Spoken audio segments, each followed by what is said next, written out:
दोस्तों, लेबनान जो है जंग के मैदान का हब बन चुका है, जहां हिजबुल्लाह लगातार लेबनान से इजराइल के ऊपर ज़बरदस्त तरीके से बमबारी कर रहा है।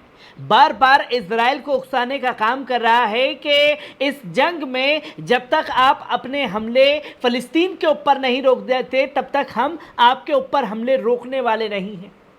अब हिजबुल्लाह जो है लगातार अपने कारनामों को अंजाम दे रहा है, तो इजराइल धमकी दे रहा है कि अगर आप बाज नहीं आए तो हम आपके ऊपर हमला कर देंगे।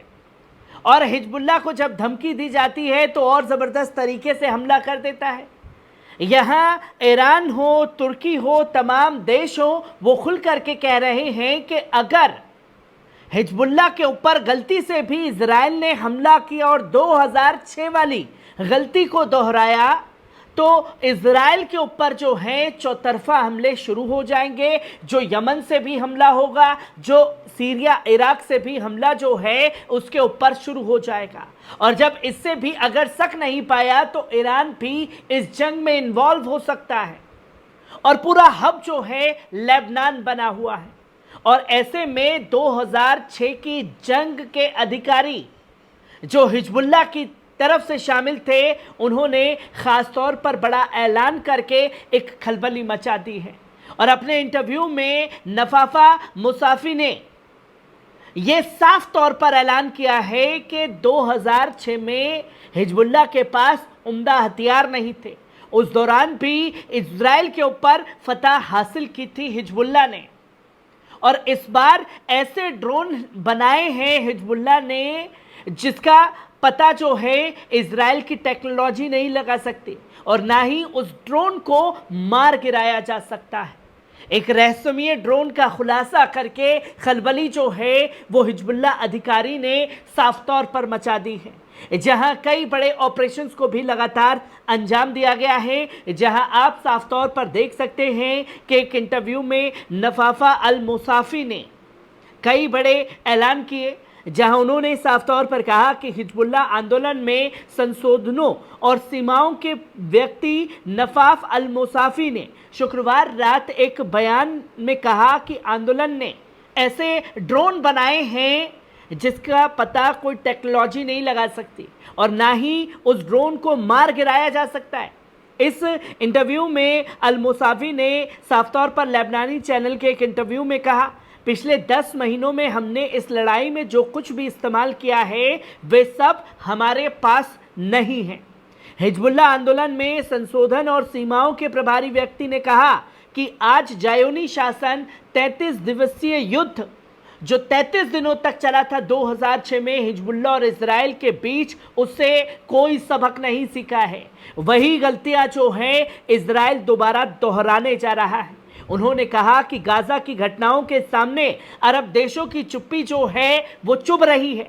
हिजबुल्लाह अधिकारी ने कहा कि ये अरब शासन के हित में नहीं है कि हमास को हराया जाए, जिसकी तस्वीरों का जिक्र जो है वो खास तौर पर किया गया, जहां कई बड़े ऑपरेशंस को अंजाम दिया गया है। और इजरायली मीडिया ये साफ तौर पर कहने लगा है कि लेबनान जो है इस पूरी जंग का हब बन गया है। जहां इजरायली मीडिया ने शुक्रवार को बताया कि जून की शुरुआत से हिजबुल्लाह के अभियानों के कारण गोलान में अलार्म की संख्या में सैकड़ों प्रतिशत की वृद्धि हुई है और ऐसा लगता है कि समूह इस क्षेत्र में अपनी गतिविधियों पर ध्यान केंद्रित कर रहा है। जून की शुरुआत से गोलान बस्तियों में प्रतिदिन औसतन 5 से अधिक अलार्म सुने जा रहे हैं, जो पिछले महीनों की तुलना में 450% से अधिक वृद्धि की दर्ज की गई है। जहां मार्च तक गोलान के प्रतिदिन से भी कम अलार्म सुना जाता था और तब से इसमें वृद्धि हुई है, जिसमें 1.5 महीने में अपने चरम पर पहुंच गई है। जो हमले बीते 2 महीने के अंदर तेज किए हैं हिजबुल्लाह ने। आंकड़ों के अनुसार इजरायली मीडिया ने यह बताया कि जुलाई के पहले 10 दिनों में प्रतिदिन अलार्म की औसतन संख्या जो है 6.3 थी और जून में ये 4.7 हो गई थी और मई में ये 1.5% थी और आंकड़ों से यह भी पता चला कि अधिकांश अलार्म जो हैं 61% गोलान में उत्तर में और 39% जो है दक्षिण में दर्ज किए जा रहे हैं, जहां खौफ के साए में जीने के लिए मजबूर हो चुके हैं इजरायली। जहां गोलान के जिन इलाकों में 7 अक्टूबर के बाद से सबसे ज्यादा अलार्म सुना गया है वे है शाल, जगह का नाम केला, इन कानिया, रेस्टोरेंटा और केटसारिन। आंकड़ों से पता चलता है कि अधिकांश अलार्म शत्रु विमान की घुसपैठ के कारण बजाए गए थे, जहां यह साफ तौर पर बताया गया है कि एक तरफ क्रिया शुमोना जो पूरा खाली हो चुका है, क्रिया शुमोना के बाद में गोलान हाइट्स पर जो इजरायली रह रहे हैं वो भी अपनी जगह को छोड़ करके जा चुके हैं, जिसकी जानकारी खासतौर पर दी है। और ये इजरायली मीडिया कह रहा है कि ये पूरा क्षेत्र जो है हब बन चुका है हिजबुल्लाह के लिए, और लेबनान जो है इस पूरी जंग का हब बना है, जो बार बार अपने हमले बड़े बड़े करके ये दुनिया को बता रहा है। वहीं कई बड़े ऑपरेशंस को अंजाम भी जो है हिजबुल्लाह द्वारा दिया गया, जहां खुलासा किया गया इस्लामिक प्रतिरोध के सेनानियों ने सटीक मिसाइलों का उपयोग करके मेटुल्ला बस्ती में युद्ध और टोही दल के लिए स्थापित केंद्र पर जासूसी उपकरणों पर बमबारी की। इसमें सीधा हमला किया गया और इसे नष्ट भी कर दिया गया। दूसरी जानकारी जो है वो दी गई कि हिजबुल्लाह प्रतिरोध सेनानियों ने इजरायली सैनिकों के एक समूह पर उस समय जबरदस्त बमबारी की जब वे रॉकेट हथियारों के साथ हनीटा स्थल के आसपास किलेबंदी और कार्य निर्माण कर रहे थे, जिसकी भनक हिजबुल्लाह को लगी और हिजबुल्लाह ने सीधा मिसाइल और ड्रोन जो है दागना शुरू कर दिया।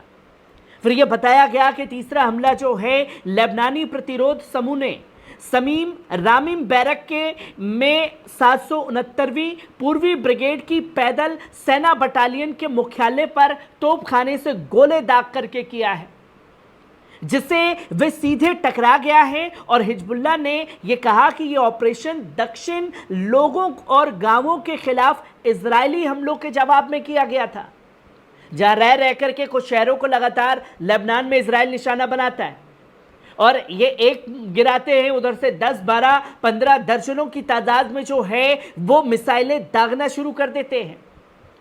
चौथे ऑपरेशन के बारे में बताया गया कि इस्लामिक प्रतिरोध ने मेटुल्ला बस्ती में इजरायली सैनिकों द्वारा इस्तेमाल की जाने वाली एक इमारत को उपयोग हथियारों से निशाना बनाया। इसमें यह बताया गया कि यह ऑपरेशन दक्षिण लेबनानी लोगों और गांवों के विशेषकर कैफर किला में इजरायली हमलों के जवाब में किया गया है, जहां हिजबुल्लाह ने साफ तौर पर यह संकेत दे दिए हैं कि वो इस जंग में जिस भी भाषा में हमसे बात करेंगे हम उसी भाषा में उन्हें जवाब देंगे, एक भी कदम इस जंग में पीछे खींचेंगे नहीं। और अल मुसाफी के खुलासे ने एक हड़कंप यकीनन इजराइल में मचा दिया है।